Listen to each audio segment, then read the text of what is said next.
एक रास्ता केवल पकड़ो, नाम रूप लीला धाम। हमारी बात मान लेना, जहां ये चार बातें ना हो वहां धोखा है, मान लेना। जहां नाम ना हो, रूप ना हो, लीला ना हो, धाम ना हो, वहां धोखा है। नाम में भगवान के प्रणों से लेकर के सब अनेक नाम, अनंत नाम है। मंगलों का भी मंगल करने वाला वृंदावन कैसा है? बोले सकल मंगलात्यद्भुतम। श्री तीर्थराज प्रयाग सब तीर्थों का पाप लेकर के और अपना मंगल करवाने के लिए यहां वृंदावन धाम आते हैं जब 12 वर्ष में यहां का कुंभ पड़ता है। मंगल भवन स्वयं श्री हरि हैं, आनंद समुद्र श्री हरि हैं। ऐसे आनंद समुद्र युगल सरकार को भी आनंद प्रदान करता है वृंदावन, तो हम आनंद के अंश हैं, हमें आनंद कैसे नहीं मिल जाएगा? सकल मंगलात्यद्भुतम, मंगलों का भी अद्भुत मंगल करने की सामर्थ्य रखने वाला वृंदावन। चिदात्म सकलोज्ज्वलाद्भुत मसे सत्याद्भुतम। भगवान के चिन्मय धाम बहुत हैं। कैलाश भगवान का, वैकुंठ धाम भगवान के विविध धाम है अवतार संग। बोले समस्त चिन्मय धामों में सकल रमणीयता, अद्भुत माधुर्य, अद्भुत महिमा और सबका मूल श्री धाम वृंदावन है। श्रीपाद कह रहे हैं, बड़े अनुभवी महापुरुष हैं। समस्त वरदाद्भुतम, वरदान देने वालों को भी वरदान देने की सामर्थ्य वृंदावन रखता है। समस्त वरदाद्भुतम। एक माई बांके बिहारी लाल की शोभा देखकर मुग्ध हुई, घर गई, अपनी जेवर बेची, कुछ और भी जो मूल्य सामग्री थी बेची और आई और फूल बंगला बनाया। वो रिझी बिहारी जी पर, बिहारी रिझ गए उस पे। फूल बंगला में बिहारी जी बैठे, बाहर बैठे, वो देख रही, देखते देखते सीधे निकुंज, सीधे बिहारी जी को देखते देखते देखते अपने आभूषण सब बेचकर फूल बंगला देखते रिझ गए। वो बिहारी जी को देख के रिझ गई, बिहारी जी उनको देख के रिझ। समस्त वरदाद्भुतम, इससे बड़ा कौन सा वरदान होगा? बिहारी जी को दर्शन करते हुए बिहारी जी को सुख प्रदान किया, फूलों के बंगला में बैठाल कर लाडले को निरखते हैं। क्या तरसते हैं अपने लोग कि ऐसी मृत्यु हो जाए, हमारे इष्ट सामने हो और उनको देखकर प्राण निकल रहे हो, और जो जीवन में कमाया उससे उनका श्रृंगार कर दिया। बलिहार जीवन। श्रीधाम वृंदावन वरदान देने वालों को भी वरदान देने में समर्थ है। समस्त वरदाद्भुतम। यहां किसी का साप लागू नहीं होता, यहां किसी का किसी भी तरह से मारण टुटका, यहां जो वास करते हैं ना, उनके ऊपर लागू नहीं हो सकता। चाहे जितना बड़ा बलवान हो, मंत्रवेत्ता हो, तांत्रिक हो, उसका प्रभाव नहीं पड़ सकता, क्योंकि यहां जिनके चरण चिन्ह बने हुए हैं उनके चरणों में एक अद्भुत सामर्थ्य विराजमान है। वैसे तो अनंत शक्तियां हैं, पर वरदान देने वालों को भी वरदान देने की सामर्थ्य क्यों है वृंदावन में? क्योंकि प्रियाजू के चरण चिन्हों से चिन्हित ये भूमि है, और प्रियाजू के चरण चिन्हों में जो एक बार अपने आप को समर्पित कर चुका है, शाप ताप रोग शोक दारुण दुखारी, ये लाल इष्ट दुष्ट दलन कुंज भवनचारी प्यारी जू के चरणारविंद है। जो धामवासी है वो कोई बाहरी उसको शाप देना चाहे लागू ही नहीं होगा। ताप दैहिक दैविक भौतिक, कोई भूल चूक से पाप बन जाए धाम में लागू ही नहीं होगा उसके ऊपर। रोग शोक दारुण दुख हो ही नहीं सकता। जिसने श्रीधाम वृंदावन का आश्रय अखंडवास स्वीकार कर लिया, नहीं हो सकता। बहुत ऐसे उदाहरण हमने देखे, बहुत उदाहरण कि बड़ी बुरी दशा शरीर की और बड़ी उच्च कोटि की दशा को प्राप्त हुए शरीर छूटते ही, बहुत उच्च कोटि की दशा को। ये आंखों देखी घटनाएं हम बता रहे हैं आपको। विश्वास कीजिए, श्रीधाम वृंदावन का चमत्कार देखा।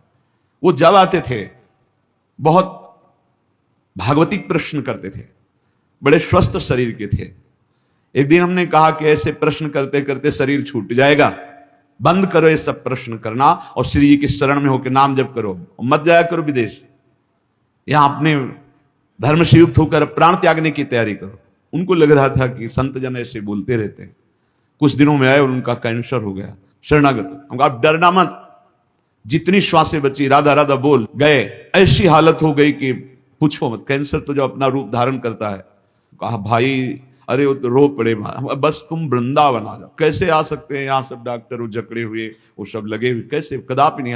भाई अब तुम्हें जाना है, तुम बस आ जाओ वृंदावन, हमारी बात मान लो, जैसे बने वैसे तुम आ जाओ। तुम्हें जाना है, कोई डॉक्टर नहीं बचा सकता, तुम आ जाओ वृंदावन। यही सामने भक्ति वेदांत में जब आए सूचना मिली, गए तो दृश्य बदल चुका था, आंखें धस गई सब शरीर।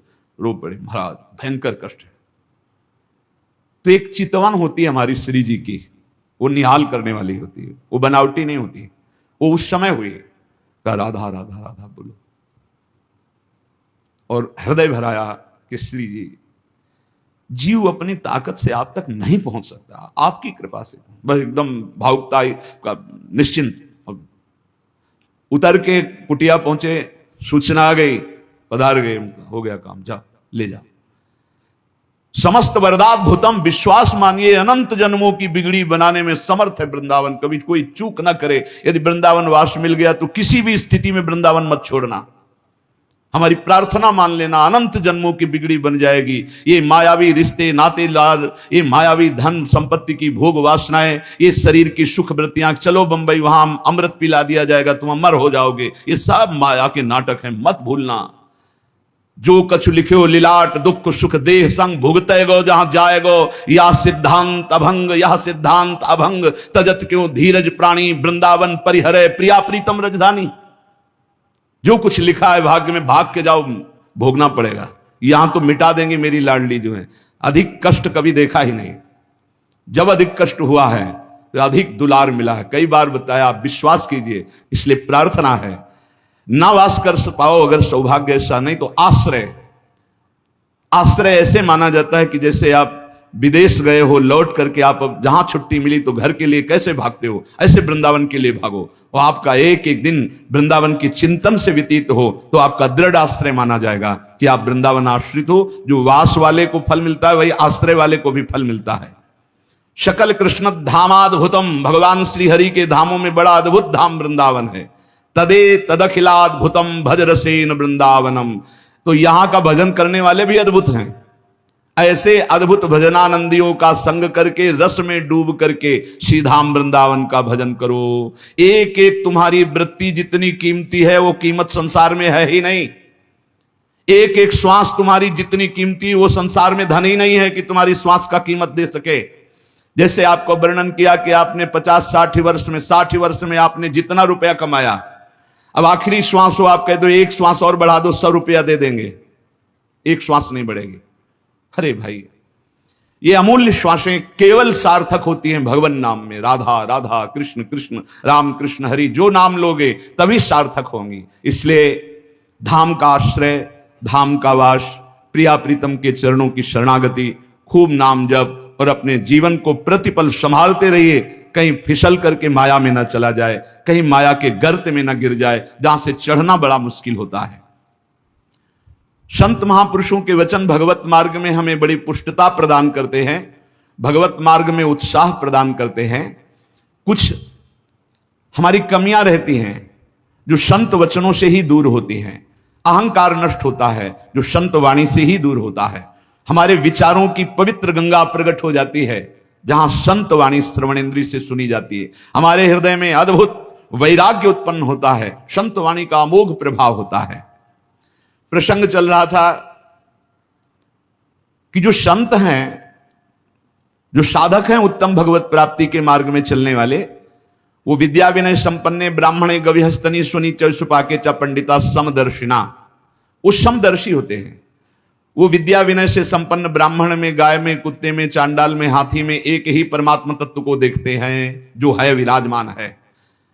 पर कुछ लोगों का कहना है कि बर्ताव समान होना चाहिए। बर्ताव समान हो ही नहीं सकता। बर्ताव में विषमता होगी, दृष्टि में समानता होगी। वो अज्ञानी है जो बर्ताव में समानता की बात करे। कल चर्चा हुई थी कि बर्ताव में समानता हो ही नहीं सकती। कुछ लोग इसका उल्टा भाव लेते हैं कि वही समदर्शी, वही ज्ञानी है, वही महात्मा जिसका व्यवहार समान हो। व्यवहार समान नहीं हो सकता। व्यवहार में भेद होगा, विषमता होगी, संभव ही नहीं है। जैसे कल चर्चा हुई थी कि हमें हाथी का पेट भरना है और कुत्ते का पेट भरना है, तो जिससे हाथी का पेट भरेगा उससे कुत्ता खाएगा ही नहीं। बड़े बड़े पत्ते, घास, डाल, उससे उसका पेट भरता है। और कुत्ते को रोटी दे दो, उससे पेट भर जाएगा। दृष्टि में दोनों समान है, लेकिन आहार का भेद है और व्यवहार का भेद है। हाथी की बड़े बड़े राजा लोग बड़े बड़े सवारी करते हैं लोग, पर कुत्ते की सवारी तो केवल भैरव बाबा ही करते हैं, दूसरे के सामर्थ्य नहीं। भैरव जी का वाहन। गाय का एक ही लाइन में रखा गया है, विद्या विनय संपन्न ब्राह्मणे गवि हस्तनी, गाय, इनमें भगवत दर्शन कर रहे हैं। सुनी सोपाके चा पंडिता समदर्शिना, चांडाल में, कुत्ते में, हाथी में, सब में भगवान का भाव करना, लेकिन व्यवहार नहीं हो सकता। व्यवहार में विषमता रहेगी। व्यवहार में जो क्षमता करता है या तो पागल है और या उसको ज्ञान नहीं है। व्यवहार में विषमता बनी रहेगी। जैसे हम एक ही खाद्य से सबको पुष्ट नहीं कर सकते, सबका अलग अलग खाद्य है, विलक्षण है। व्यवहार में विलक्षणता रहेगी, व्यवहार में विषमता रहेगी। जैसे हमारे अपने संपूर्ण देह है पर अलग अलग विषमता है। आंख देखने का काम करती है, कान सुनने का काम करती है, जबान बोलने का काम करती है, रसेंद्री स्वाद का काम करती है। व्यवहार में भिन्नता है। ऐसा नहीं कि व्यवहार में समानता। अपने ही शरीर में हम नहीं कर सकते। नीचे के अंगों को छूने के बाद हाथ धोते हैं, ऊपर के अंग छूने पर कोई बात नहीं होती। तो विषमता क्यों? कि शरीर तो तुम्हारा ही है ना, फिर व्यवहार में विषमता क्यों? बोले नहीं, जो व्यवहार में विषमता है वो होनी ही चाहिए। अगर नहीं होगी तो या तो वो मूर्ख है या उसके ज्ञान नहीं है, उसे शास्त्रीय ज्ञान नहीं है। तो यहां कह रहे हैं जो संत ऐसे होते हैं उनके व्यवहार की विषमता को देखकर कहीं ये ना समझ लिया जाए कि इनको ज्ञान नहीं, क्योंकि ज्ञानी वही है जो सम है। व्यवहारिक विषमता को देख करके संत पर दोष दर्शन न किया जाए। कल चर्चा हुई थी, जैसे माता, बहन, पुत्री, पत्नी, चारों स्त्री शरीर हैं पर व्यवहार में विषमता रहेगी। पत्नी के साथ व्यवहार और होगा और माता, बहन, बेटी के साथ परम पूज्य धर्म में व्यवहार और होगा, पत्नी का धर्म में व्यवहार और होगा।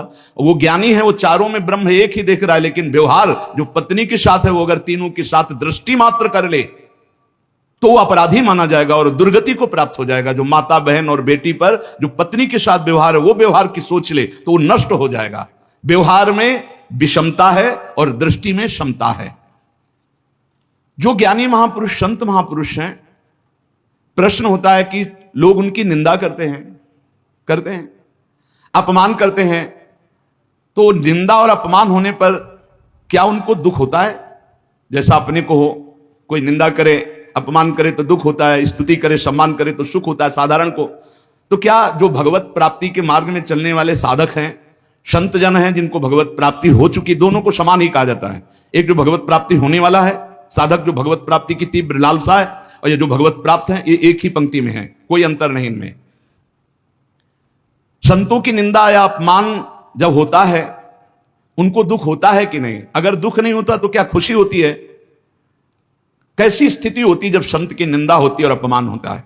पहले तो समता की बात का कि संत के आचरण में विषमता दिखाई देगी, उसकी दृष्टि में समता होती है, जैसे उदाहरणों में बताया गया। अब यहां उत्तर दे रहे हैं कि वो दोनों बातों से ही बड़ा विलक्षण होता है।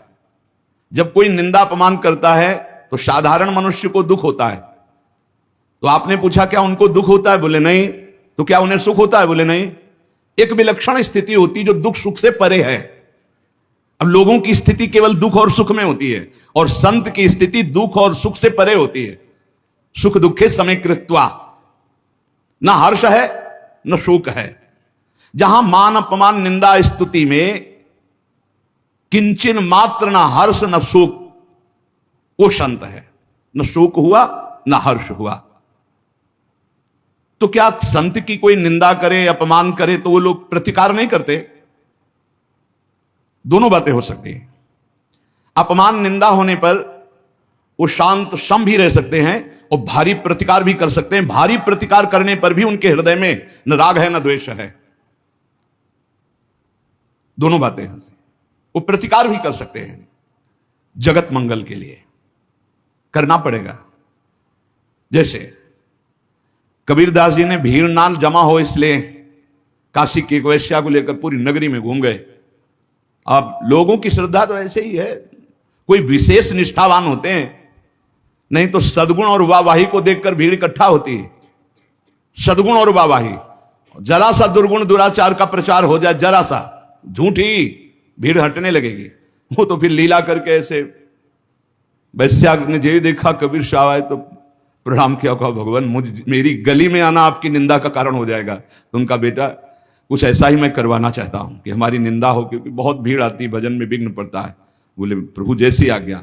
तो गंगा जल की बोतल हाथ में लेके अब तो पूरी काशी नगरी में हाहाकार मच गया। कोई कहता हम पहले से कहते थे ऐसे ही है, कोई कहता नहीं नहीं ये इनकी लीला है, बिल्कुल नहीं मान सकते, कुछ भी करे ये साक्षात भगवत प्राप्त महापुरुष हैं। बड़ी अलग अलग भावनाएं। कुछ ऐसे चुटके जो निष्ठावान थे वो जाकर दंडवत करते, बका भीड़ तो खत्म हो गई, राजा को अश्रद्धा हो गई काशी नरेश को कि ऐसा नहीं, अगर लीला भी करनी तो ऐसी लीला जिससे हजारों की श्रद्धा का नाश हो जाए। बहुत कबीरदास जी वहां गए तो उतर के साष्टांग दंडवत करता, श्रद्धा ही खत्म हो गई तो साष्टांग दंड, तो जल लिया और शांत शांत शांत। उनका अब क्या लीला कर रहे हो, अब क्या शांत शांत? बोले जगन्नाथपुरी में उनके पार्षद के वस्त्र में आग लग गई, तो आग लग रही थी, उसको शांत किया है। यहां से जगन्नाथपुरी की आग शांत कर रहे, तुरंत घोड़े दौड़ाए। कुछ समय बाद सूचना आई, यहां कबीरदास जी यहां थे, उन्होंने ही आग बुझाई, तो उनको लगा रहे तो सिद्ध चमत्कारी पुरुष। तो कभी कभी अपनी निंदा और अपनी प्रतिष्ठा का जो नाश करने वाले व्यवहार हैं, वो दूसरों के कल्याण के लिए उनका प्रतिकार भी किया जाता है। जरूर ऐसा होता है, जीवन में ऐसा होता है, जो भगवत मार्ग में चलने वाले होते, ऐसा कुछ को सह लिया जाता है और कुछ का प्रतिकार किया जाता है। कभी कभी संत महापुरुषों को अपनी निंदा और अपमान करने वालों का भारी प्रतिकार करना पड़ता है, उनको उतरना पड़ता है। क्यों? क्योंकि हजारों की श्रद्धा का विषय होता है, हजारों की श्रद्धा का नाश उसमें हो जाता है। संसारिक पुरुषों को ऐसा लगता है ऐसा कैसे हो सकता है, तो तुम प्रभु को नहीं जानते इसलिए तुम्हारे हृदय में ऐसा। एक दिन चर्चा में सुनाया था कि अगर पत्थर में कमल खिल गए हैं ऐसा कोई कह दे और वो नाम जापक है तो मान लेना ऐसा हो सकता है। पत्थर में कमल खिल गए क्योंकि भगवान का भक्त है, वो नाम जापक। कर तुम अकर तुम अन्यथा कर तुम सर्व समर्था सा ईश्वरा, उन्हीं भगवान के प्रताप से सब हो रहा है, उन्हीं के भगवान के, तभी उसी प्रताप को तो तुम देखो, उसी प्रताप को देखो। तो क्या वो मान प्रतिष्ठा की प्राप्ति स्वीकार करते हैं संत जन, या मान प्रतिष्ठा को विरोध कर देते हैं? तो कहते देश काल और परिस्थिति को देखकर दोनों कर सकते हैं। वो मान प्रतिष्ठा का धज्जियां भी उड़ा सकते हैं और बड़े आदर से मान प्रतिष्ठा स्वीकार भी कर सकते हैं। कैसा भावुक भक्त है, अगर वो बहुत सच्चाई से भावुक भक्त साष्टांग बहुत प्यार से अगर देख रहे हैं कि नौटंकी नाटक, तो विरोध भी कर सकते हैं। दोनों बातें उनके अंतर्गत है। तो महापुरुष की भी पहचान कैसे व्यवहार में हो कि भगवत प्राप्त महापुरुष है? पहली बात तो महापुरुष ही महापुरुष को पहचान सकता है, दूसरा पहचान ही नहीं सकता। दूसरी बात, व्यवहारिक क्रिया से महापुरुषों को तो पहचाना ही नहीं जा सकता है। इतना जान लीजिए, चाहे वो सिद्ध होने के योग्य साधक हो या सिद्ध महापुरुष हो, वो दोनों, उनका जो व्यवहार होगा वो शास्त्र सम्मत और सत होगा, किसी का अमंगल नहीं हो सकता। शास्त्र सम्मत सत और किसी का मंगल नहीं हो सकता। नहीं, संतों का जो व्यवहार है वो तो विलक्षण होता है। ऐसी अवस्था में साधारण मनुष्य कैसे पहचान पावे कि ये असली संत हैं, ये भगवान के प्रिय संत है? बताया तो बिना भगवान को प्राप्त किए भगवान के संतों को नहीं जान सकते हो। ऐसा कैसे हो सकता? कोई बाहरी क्रिया नहीं, बाहरी क्रिया तो नाटक के पात्र भी कर लेते हैं, बाहरी क्रिया तो नाटक के पात्र भी कर लेते हैं। इस प्रकार अगर हम बाहरी क्रियाओं से केवल साधु समझे कि जटा जूट और ऐसा ऐसा बाहरी, तो ये तो अभिनय में भी बहुत जोर का रोना। साधु की आंतरिक पहचान वो पहचानवाना चाहे तो हो सकता है। एक उदाहरण में बताते हैं कि एक राजा बहुत बलवान था, उसने अपने शत्रु पक्ष के राजा का नाश कर दिया। उसका अकेला लड़का था और उसकी मां। अब हर समय शत्रु पक्ष का राजा इस चाल में रहता था कि उस बालक को मार दे तो निष्कंटक अधिकार। और उसकी मां बड़ी भागवत थी, रात दिन भजन करती, भगवान से प्रार्थना करती कि भगवान मेरे बालक की रक्षा करना। और भगवान के जो सिद्ध संत होते हैं भगवत स्वरूप होते हैं। उन्होंने विचार किया, संत के हृदय में, एकदम भजन में बैठे थे उसी राज्य में, तो विचार एकदम आया कि अच्छा भगवान का आदेश है तो लीला करनी पड़ेगी।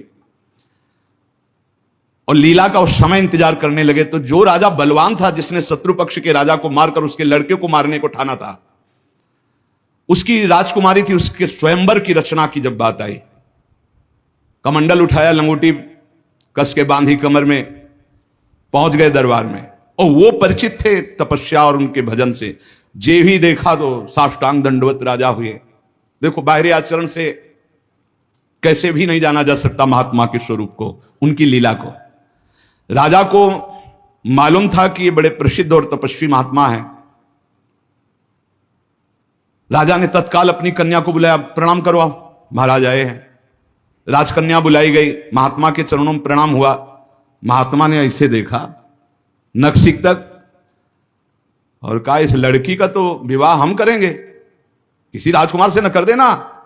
राजा तो एकदम होश उड़ गए, पर बहुत वो प्रवीण भी थे, राजा बुद्धिमान थे। तो उनका, महाराज ब्याह तो आपसे ही कर देंगे, आप जैसा सुयोग्य वर कहां मिलेगा।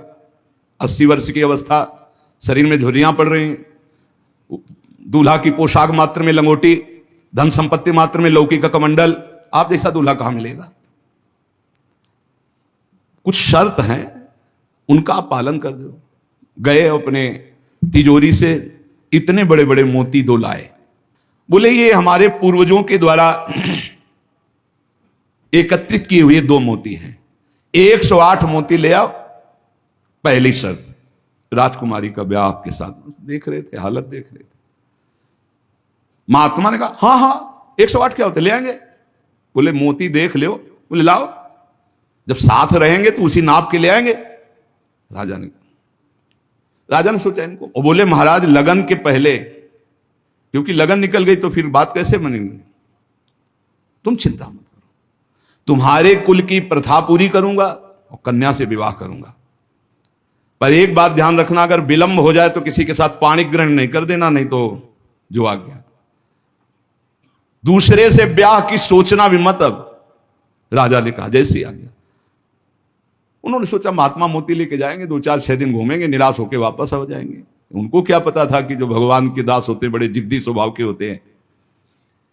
अब वो ऊंचे दर्जे के सिद्ध महात्मा हाथ में मोती लिए हुए पहुंचे। विचार किया कि यार मोती किससे मांगूं, किससे खोजूं, कहां जाऊं। तो उनका समुद्र को रत्न गर्भा कहा गया, क्योंकि समस्त रत्न है, रत्नाकर है, सब रत्न उसमें विराजमान। समुद्र ही से सीधे मांग लेते हैं चल के।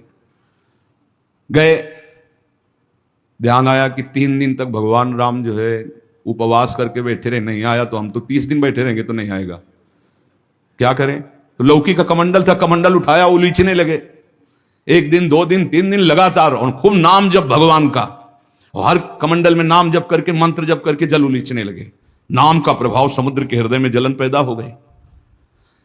समुद्र एक साधारण पुरुष के रूप में पीछे से आवाज की, बाबा ये क्या कर रहे हो। समुद्र को खाली कर रहे हैं, और क्या कर रहे हैं। बोले तुम्हारे लौकी के कमंडल से समुद्र खाली हो जाएगा। बोले मजाक करो मत करो, एक महात्मा ने चुल्लू में पी गए थे, अगस्त जी चुल्लू में पी गए थे, ज्यादा हमको चैलेंज मत करो। समुद्र डरा, बोले उलीच काहे के ले रहे हो, तुम हमें बता सकते हो। बोले सुना है रत्नाकर है, बड़े बड़े रत्न है समुद्र में, हमें 108 मोती चाहिए। बोले अगर मोती मिल जाए तो समुद्र उलीचना बंद करो, काहे को मेहनत करेंगे हम। बोले वो तो हम दे रहे हैं तुम्हें, दिखाओ मोती। मोती निकाले हुए से ढेर सारे मोती, एक लहर आई, नाप नाप के 110, क्योंकि 2 वो और 108 झोली में डाले। समुद्र ने कहा और भर लो। बोले हम अकिंचन महात्मा है, हमें नहीं चाहिए, ये दुल्हन लेने के लिए शर्त है, इसलिए हमने इनको लिया है और जा रहे हैं। महात्मा जी बड़े गर्व से गए, भगवान की जय जयकार की। राजा देखते ही समझ गया मोती मिल गए, क्योंकि बहुत मुस्कुराहट है। गणित लगाई, लड़की को कैसे बचाऊं। बोले हाँ महाराज। बोले ये ले 110, 2 ही तुम्हारा, 108 ही। बोले महाराज जी आपसे कहा था कि कुछ शर्तें हैं, एक तो पूरी हो गई, दूसरी एक कि हमारे शत्रु पक्ष के राजा का वध तो मैंने कर दिया, उसका एक लड़का है, उसकी खोपड़ी तुम हमें ले आओ। महात्मा जी ने विचार किया कि सारा खेल भगवान के इशारे से तो उसी की रक्षा के लिए हो रहा है। भगवान ज्ञान समुद्र है। बोले अवश्य उसकी खोपड़ी लाके देता हूं अभी। उसका जो कुमार है उसको हर समय मंदिर में बैठाल करके खूब कीर्तन भजन करवाती उसकी मां, क्योंकि उसको पता था भगवान ही समस्त मंगलों का विधान करने वाले हैं। अब महात्मा जी उसके राज्य में गए, जे ही राजमाता ने देखा दरबार में संत आए, प्रणाम किया, महल में ले गई, बढ़िया उनको भोग पवाया और कहा प्रभु आज्ञा कीजिए, कैसे आगमन हुआ, स्वाभाविक दर्शन या कोई आदेश पालन? आदेश पालन नहीं, तुम्हारे लड़के की खोपड़ी ले जानी, तुम्हारे जो दुश्मन राजा है उसने मंगाया है। सहम गई। तो उनका महाराज मैं तो मां हूं, मैं तो काट नहीं सकती, आप साधु हो, आप काट के ले जाओ, ये लड़का मैंने आपको दिया। कहा जब दिया तो काट के ले जाने की क्या जरूरत है, पूरा ले जाएंगे हम, काट के ले जाने की जरूरत क्या है? बोले महाराज पूरा राज्यभार आगामी राजा यही है, और आज तक मैंने भगवान की आराधना की अपने पुत्र की रक्षा के लिए। संत और भगवान में मैं कभी भेद नहीं देखती, इसलिए आपकी वस्तु आपको समर्पित है, चाहे वहां मार देना, मरवा डालना, या जैसे आपकी रुचि हो। इतनी बड़ी संत पर श्रद्धा। वो मुस्कुरा कर बोले जब हमें दे दिया तो तुम हमें उपदेश मत दो, मुझे क्या करना है पता है। महात्मा जी गए, बोले राजा तुम सर मांग रहे थे, हम पूरा लड़का ले आए, पर ध्यान रहे एक भी बाल बांका नहीं होगा, पहले भावरे फिरेंगी, इसके बाद तुम्हें जो मनावे सो कर देना। राजा ने बहुत खुश हुआ, बोले बंदी नहीं, बिल्कुल ऐसे ही राजकुमार की तरह बैठा लो, हमारा ब्याह हो जाएगा, हम दुल्हन लेके चले जाएंगे, फिर तुम्हारा जैसा मनावे वैसा करो। राजा राजी हो गया, सिंहासन पड़ा, राजकुमार की तरह बैठा, दुल्हन सजा, तो सब शर्त पूरी हो गई थी। वर पक्ष की जहां बैठक वहां बैठे महात्मा जी, वही जनाती वही बराती, उनके कौन कोई तो था ही नहीं। महात्मा जी विवाह मंडप के नीचे बैठे हैं, आचार्य आए, पूरा दूल्हा भेष सजाया गया महात्मा जी का, लंगोटी में, केवल लंगोटी कमंडल, संत की लीला। कन्या आई, महात्मा ने कहा रुको, एक बार देखा तुम्हारे योग्य नहीं हो, ए राजा ये तुम्हारी लड़की हमारे योग्य नहीं। तो महाराज आप ही बोले थे, मतलब आप बेइज्जती तो मत करो, बिल्कुल भावरे पड़ने वाली। लड़के की तरफ देखा, हे यहाँ खड़े हो बगल में, ये योग्य है तुम्हारी लड़की की एक, चुप, ब्याह कर इसके साथ। तुरंत अपने तपोबल से उस लड़के का ब्याह कराया। बोले सौभाग्य हो गया, जाओ। मां ने आराधना किस बात की थी कि दुश्मन राजा कहीं हमारे पुत्र को ना मार दे, और ये आदेश भगवान ने संत को दिया। तो इतनी बड़ी लीला संत ने रची, और उस राजा से कहा होश में तुम्हारी बेटी का सुहाग है, पूरी सुरक्षा उस राज्य की भी तुम्हें करनी, और अगर हमें सुनाई दिया किसी भी तरह का विरोध, महाराज। कभी कभी भगवान की आज्ञा से संतजन कुछ ऐसी लीलाएं करते हैं जिन लीलाओं को बाहरी आचरणों से आप जान ही नहीं सकते कि मामला क्या है। तो कह रहे हैं कि बाहरी जो लीला है वो तो कोई नाटक का पात्र भी कर सकता है, लेकिन संतों की लीलाओं को बिना भगवत प्राप्त कोई जान नहीं सकता है। हमारे ग्वारिया बाबा वृंदावन के सेवा कुंज गली से मस्ती से में चले आ रहे हैं, यार की मस्ती में, सामने से कुछ बंगाल से एक परिवार आए हुए थे दर्शन करने, उनके साथ लड़की को देखा, 70 वर्ष के होंगे बाबा, ग्वारिया बाबा। बिरज गए, बोले नहीं हम इससे ब्याह करेंगे। अरे बंगाली बोले कैसे करोगे तुम ब्याह, बेटी हमारी, हम ऐसे बोले नहीं। अब तो आवाज हुई तो सब ब्रजवासी इकट्ठा हो, ब्रजवासी हंसने लगे क्योंकि जानते थे बाबा सिद्ध है और बालवत उनका व्यवहार। बोले लेंगे, दुल्हन लेंगे, इसी के साथ विवाह करेंगे। बंगाली ने कहा तुम चिता में भरो, चाहे भरो, हम अपनी बेटी का ब्याह तुमसे, तो बोले नहीं करेंगे। झगड़ा शुरू। ब्रजवासी बंगाली से बोले भैया तुम नहीं जानते, ये सिद्ध महापुरुष है, एक बार हां कर दे, नहीं ये जल जाएगा बाबा। बोले अगर कुछ भी हो तो हम लोग हैं, तुम चिंता मत करो, एक बार हां कर दो। उनको समझाया, अलग ले जाए। बोले बाबा ब्याह के लिए तैयार है। बोले तैयारी की जाए। वो तो घबरा रहा है। ब्रजवासियों का बाबा पूरी तैयारी है, बस तुम अपनी तैयारी कर लो दूल्हा बनने की। यार नहीं इच्छा तुम्हारी? नहीं। बोले हमारे यार की इच्छा नहीं। चलिए, संतों की बाहरी लीलाएं ऐसी, जो सिद्ध पुरुष होते हैं उनको लोक व्यवहार की, क्योंकि वो अब सबको भगवत स्वरूप देकर एक आनंद लीला उनकी चलती रहती है। तो कह रहे कि नाटक करना, गंभीरता का, ये सब ये तो नाटक पात्रों में हो सकता है, लेकिन भगवान के संतों की अभिनय की बुद्धि नहीं होती, वो स्वाभाविक भगवत प्रेरित लीलाएं उनकी होती रहती। बोले मिताहार, आधा किलो देसी घी, किलो 1.5 किलो रबड़ी, आधा किलो 1 किलो दाल सब्जी, ऐसी रोटी बीता से ना पी जाए। जब कोई देखे है चल उधर देख, और प्रसाद पाए। संतों की तो लीलाएं जान नहीं सकते। 10 ग्राम संख्या एक एक बीजा में मर जाए। जो भगवत प्राप्त महापुरुष है उनकी अलग अलग लीलाएं होती हैं। इसलिए कह रहे जो सिद्ध पुरुष है उनको बाहरी आचरण, अगर वास्तविकता आपको देखनी साधुता की तो मुमुक्षुता में देखिए, या जो साधक तन्मयता पूर्वक भजन में लगे उनको देखिए। सिद्ध पुरुषों से आप पहचान नहीं सकते कि किस कोटि के महापुरुष है। संत आंतरिक क्षमता से युक्त होते हैं। क्या भक्ति से ऐसी ऊंचाई प्राप्त होती? ज्ञान से और भक्ति से, दोनों से ऊंचाई प्राप्त होती है। या कोई ज्ञान मार्ग का उत्तम पथिक या भक्ति मार्ग का उत्तम पथिक। अज्ञानी पुरुष तो प्राप्त समझ ही नहीं सकता संत महापुरुषों की चेष्टाओं को। तो क्या अपने को सबसे श्रेष्ठ समझते हैं संत? नहीं नहीं नहीं, सबको अपने से श्रेष्ठ समझते हैं भक्ति के संत, और सबको आत्मस्वरूप समझते हैं ज्ञानी संत। अपने से सबसे श्रेष्ठ समझते हैं भक्त सिद्ध संत।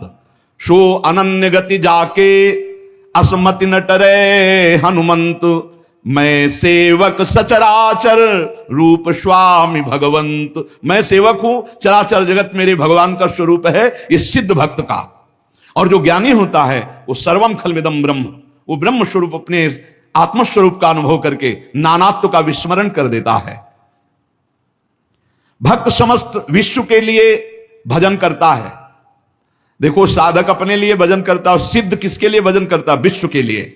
सिद्ध पुरुष का तन मन और भजन, ये प्रत्येक चेष्टाएं जगत मंगल के लिए होती है, उनका अपने लिए कुछ नहीं होता। जैसे साधक परेशान रहता, मेरा कल्याण हो जाए, उसके लिए भजन साधन कर। सिद्ध पुरुष का नहीं, उसकी सारी भजन साधन की चेष्टाएं, सब जितना दिनचर्या है वो जगत मंगल के लिए होता है। सब पूरे संसार को देते रहते, तुम्हारा मंगल हो, तुम्हारा कल्याण हो।